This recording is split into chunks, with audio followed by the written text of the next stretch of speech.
બાબર તાલુકામાં સ્થાનિક સ્વરાજની ચૂંટણીના પરિણામો જાહેર થતા રાજકીય ચિત્ર સ્પષ્ટ બન્યું છે। તાલુકા પંચાયતની કુલ 18 બેઠકો માટે થયેલી મતગણતરી પૂર્ણ થતા ભાજપે બહુમતી સાથે આગવી લીડ મેળવી છે। તાલુકા પંચાયતની 18 બેઠકોમાંથી ભાજપના 10 ઉમેદવારો વિજેતા જાહેર થયા છે, જ્યારે કોંગ્રેસને 7 બેઠક પર જીત મળી છે। ઉપરાંત એક બેઠક પર અપક્ષ ઉમેદવારે જીત મેળવી પોતાનું સ્થાન મજબૂત બનાવ્યું છે। પરિણામે તાલુકા પંચાયત પર ભાજપનું પ્રભુત્વ જોવા મળી રહ્યું છે। જો કે કોંગ્રેસે પણ સારો પ્રતિસ્પર્ધા આપ્યો હોવાનું પરિણામ દર્શાવે છે, તો બીજી તરફ બાબર તાલુકામાં આવતી જિલ્લા પંચાયતની 3 બેઠકોના પરિણામો પણ જાહેર થયા છે, જેમાં કોંગ્રેસે 2 બેઠકો જીતતા મહત્વપૂર્ણ પ્રદર્શન કર્યું છે, જ્યારે ભાજપે 1 બેઠક પોતાના ખાતામાં મેળવી છે। મતગણતરી પૂર્ણ થતા ઉમેદવારોને સમર્થકોમાં ઉત્સાહનો માહોલ જોવા મળી રહ્યો છે। વિજેતા ઉમેદવારોનું સ્વાગત ફુલહાર અને મોં મીઠું કરાવી ફટાકડા ફોડી ભવ્ય ઉજવણી કરવામાં આવી રહી છે।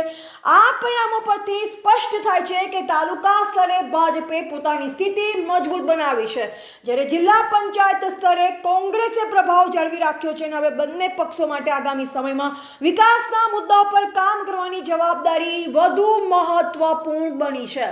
એવા ગોપાલ કે પૂજારા, બાબર વાવ, થરાદ। નમસ્કાર, હું જિગ્નેશ જાની, મામલતદાર બાબર।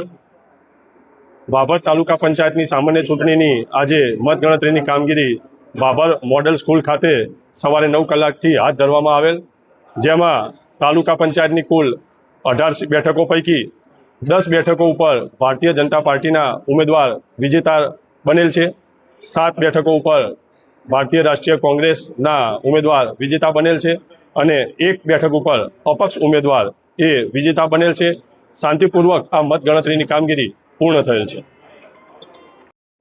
આજ રોજ તારીખ 28 તાલુકા અને જિલ્લા પંચાયતોની સામાન્ય ચૂંટણીની મતગણતરીની પ્રક્રિયા સરસ રીતે પૂર્ણ કર્યા બાદ કુલ જિલ્લા પંચાયતની 3 બેઠકો પૈકી 2 બરવાળા, 18 મીઠા એ કોંગ્રેસ પક્ષના ઉમેદવારની જીત થયેલ છે, તેમજ 26 સણવા જિલ્લા પંચાયત ઉપર ભારતીય જનતા પાર્ટીના ઉમેદવારની જીત થયેલી છે।